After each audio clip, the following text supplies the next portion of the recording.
Bonjour à toutes et tous, je suis Chris Delepierre, je suis membre du plus important et de l'association Reconnaître.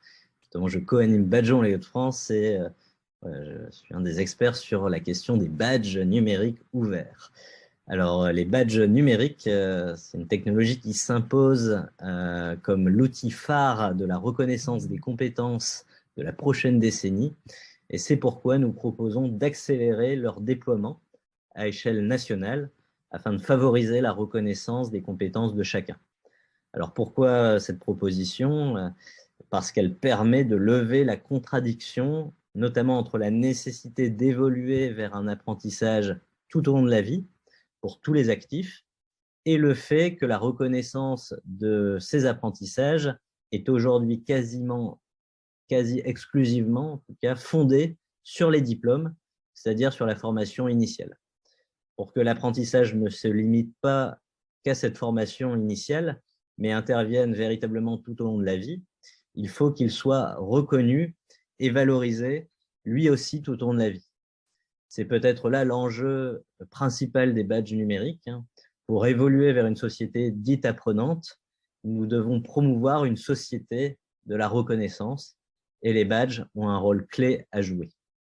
Mais quand on dit badge, de quoi parle-t-on exactement? Alors, un badge numérique, c'est avant tout un dispositif numérique présenté sous la forme d'une icône, d'une image, dans lequel on va encapsuler des informations. C'est une représentation visuelle de l'acquisition d'une connaissance, d'une compétence, d'un savoir-faire, d'un savoir-être, d'une expérience, d'une participation à tel ou tel événement, un soutien, un engagement. En tout cas, tout type de reconnaissance peuvent être collectés dans le cadre du parcours professionnel ou dans le cadre d'engagement associatif d'une personne. Et ces badges permettent justement de reconnaître par celles et ceux qui puissent se reconnaître. Ça peut être un père, ça peut être un employeur, un collègue, un partenaire, quelqu'un qui finalement interagit avec la personne en situation professionnelle et qui permet de renseigner les badges au fil de ses expériences. Alors, ça présente de très nombreux avantages, ces open badges. C'est facile d'utilisation, intuitif, dynamique. C'est aussi portable sur toutes les plateformes. On parle d'interopérabilité. Ça rend visible ses pratiques professionnelles et les compétences acquises. Ça peut être reconnu également par les pairs, par d'autres personnes, via des systèmes de recommandation pour augmenter la valeur des badges. Ça permet justement d'avoir une granulométrie de reconnaissance variable par rapport à des diplômes traditionnels. Là, on peut badger des choses de façon beaucoup plus accessible.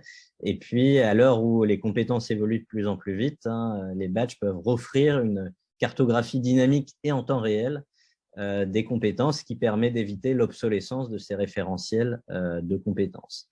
Ça peut aussi servir à la fois aux travailleurs et aux entreprises comme un outil de motivation, mais également d'attestation pour une activité accomplie ou une compétence acquise. L'expérience, en tout cas, nous montre que quand on donne des badges aux personnes pour reconnaître leurs compétences, ils ont plus envie de se former. Dans un pays où moins d'un actif sur 6 bénéficie d'une formation chaque année, cela peut vraiment être décisif. Et réciproquement, les badges permettent de valoriser la formation en situation de travail au service d'une reconnaissance en situation de travail. On parle aussi de RAE, de reconnaissance des acquis de l'expérience, plutôt que d'une VAE, d'une validation des acquis de l'expérience. En France, en tout cas, la France, c'est aujourd'hui un pays leader sur les badges numériques, mais pourtant, le déploiement de ces badges reste très local, très localisé ou très limité, et encore loin, et on est encore loin en tout cas d'avoir exploré tous les usages, notamment au sein des entreprises. Donc un changement d'échelle est vraiment possible et voire nécessaire pour capter pleinement leur utilité sociale. Alors, que faire concrètement? Pour déployer et accélérer ce déploiement à l'échelle nationale, tout d'abord, il nous semble indispensable de mettre toutes les parties prenantes, que ce soit les entreprises, les branches professionnelles, les partenaires sociaux, les acteurs publics, les opérateurs d'Open Badge, autour de la table pour co-construire ensemble un plan d'action. L'éparpillement des initiatives sans coordination est aujourd'hui un des principaux freins à leur déploiement. Et d'ores et déjà, parmi les éléments clés de ce plan d'action, nous proposons à la fois de lancer des expérimentations centrées sur des cas d'usage à plus forte valeur ajoutée pour les travailleurs et les entreprises, avec la perspective de faire passer ensuite les expérimentations les plus réussies à échelle nationale, de lancer un référentiel de compétences en open source qu'on appelle Wiki-compétences ou Wiki-skills, coélaboré et mis à jour en permanence par l'ensemble des acteurs, d'inciter les entreprises à développer les usages des badges numériques et lancer un label public « Badgeons les compétences » pour valoriser les entreprises qui valorisent et qui délivrent des badges, de mandater les OPCO pour accompagner la création des badges numériques en entreprise, de rendre la délivrance des badges liés aux formations suivies progressivement obligatoires d'ici 3 à 5 ans, au moins pour celles qui sont financées par de l'argent public. Et puis enfin, permettre la prise en charge par le CPF des démarches d'accompagnement à l'adoption de badges numériques et à la validation de blocs de compétences grâce à ces badges. Alors, quels impacts nous pouvons attendre de ces initiatives? Eh bien, l'usage des badges, c'est encore très minoritaire aujourd'hui, mais leur déploiement peut devenir viral et concerner d'ici 5 ans des millions d'actifs. Ceci contribuerait à plusieurs évolutions essentielles, notamment les entreprises percevront mieux quelles sont les compétences effectives des actifs et pourront donc mieux anticiper leurs besoins et mieux cibler leurs dépenses donc de formation et leur recrutement.